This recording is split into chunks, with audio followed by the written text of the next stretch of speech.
Verstappen to Mercedes, written in the stars. Only a couple of weeks ago it seemed so, but now Mercedes' performance has dipped immensely. Red Bull have restructured, and the biggest regulation change ever in F1 is around the corner. So, could Verstappen have dodged a bullet? Has Toto closed the door on him? Is a Mercedes move in the make for 2027? Well, maybe not after this bombshell. It seems that Mercedes and Toto have moved on from the Verstappen dream, or that's what they want us to believe at least. It started with whispers, a few quiet paddock conversations. Then, in Austria, George Russell lit the fuse himself. "I believe my contract is being delayed because Mercedes are talking to Max," he told Sky Sports F1. Just like that, the floodgates opened. For months, the story had been crawling in the shadows. Russell, 27, putting together the best season of his career, still didn't have a new contract. He'd won in Canada, snagged 4 more podiums, and squeezed every drop from a tricky Mercedes W16. But still, silence from Mercedes. Toto Wolff, the kingmaker of Brackley, was playing the long game.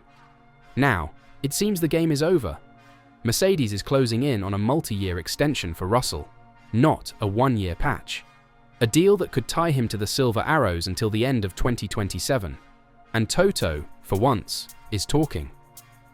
"As a driver, he's so mature and stable that I don't think that makes any difference on performance," Wolff told Sky Sports F1. "On the contrary, I would wish to have him in a safe place a little bit earlier. We haven't managed to do that, but I'm optimistic that he's going to sleep well over the summer break."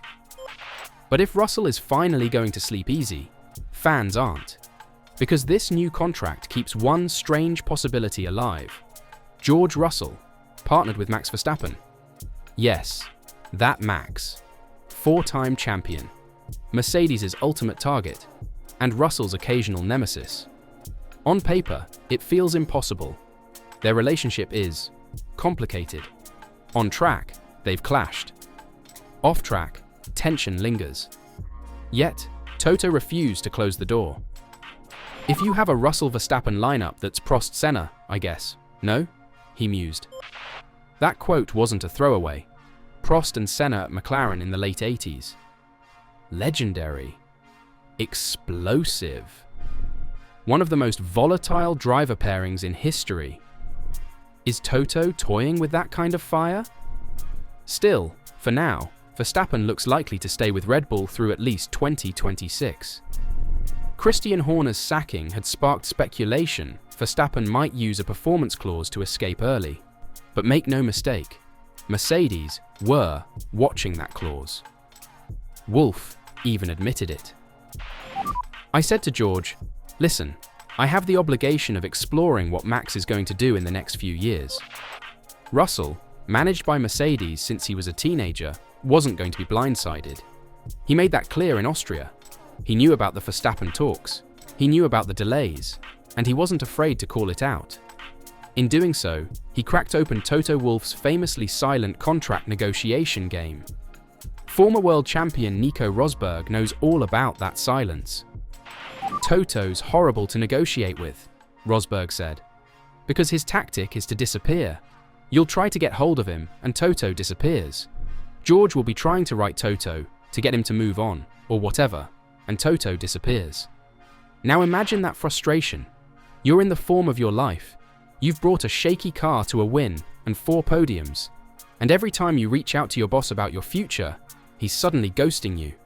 Welcome to Mercedes contract talks. And while the paddock saw Russell's comments as bold, Martin Brundle even hinted they were embarrassing, Wolff disagreed. "I think he just came out with it wanting to show, I'm aware of what's going on. There's nothing happening behind my back, and I'm fine with that." In truth, Russell had little choice. His options were limited, because he doesn't just drive for Mercedes, he's managed by them. Every move he makes is filtered through the very same team he's negotiating with. "We try to pick up young drivers very early in their careers, and we are financing all of it, so we're not asking any contribution from the parents or any sponsors," Wolff explained. "And for that, for a certain time, we have the managerial rights. It's a setup that benefits young drivers early on, but when it's time to cash in, the power balance is messy." Meanwhile, inside Mercedes, the mood has been anything but triumphant. After Russell's high in Montreal, things turned south. 5th places, DNFS, frustration. A post-Belgian GP meeting at Brackley turned into a moment of reckoning. Russell summed it up after Spa. Very underwhelming in terms of the performance. We need to really understand what is going on and why we've taken such a step backwards. And here's the twist. Maybe, just maybe, Verstappen not joining Mercedes is the best thing that could have happened. Imagine Max walking into this storm, a team in transition, a car that's lost its way, engineers scratching their heads over upgrades that haven't worked since Spain. Andrew Shovlin, the team's engineering lead, didn't sugarcoat it either. It isn't just the front wing that's changed, and I'm sure there's more that we can learn, he said. But the instability is still there. There's something for us to learn. So while Russell wrestles the W16 into shape and drags results from chaos, Max is watching from a Red Bull that, for now, still wins. He might have dodged a bullet. The Monday meeting at Mercedes wasn't a crisis summit, they say, just a debrief. But with the summer shutdown looming and 10 races left, this felt bigger, urgent, final. No new parts expected, no big changes coming. What you've got now is what you've got till Abu Dhabi. So Mercedes chose Russell, not Verstappen. And they did it knowing exactly what they're locking in for the next 3 years. And in doing that, they also chose transparency. Chose a driver who wouldn't sit quiet, who forced Toto to speak, who blew the lid off a year-long negotiation. Now the stage is set, the contract is coming. And George Russell?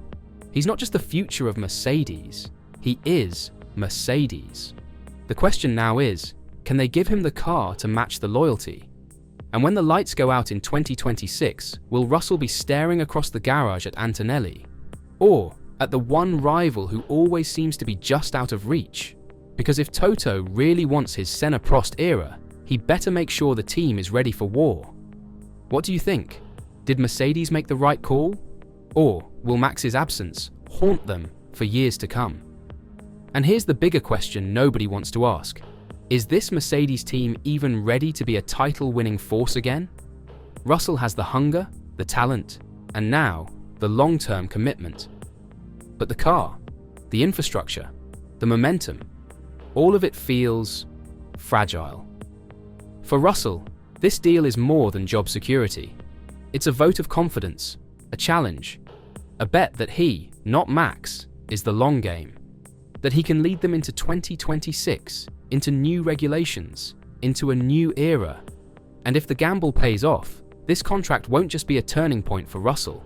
It'll be the moment the next Mercedes dynasty truly began.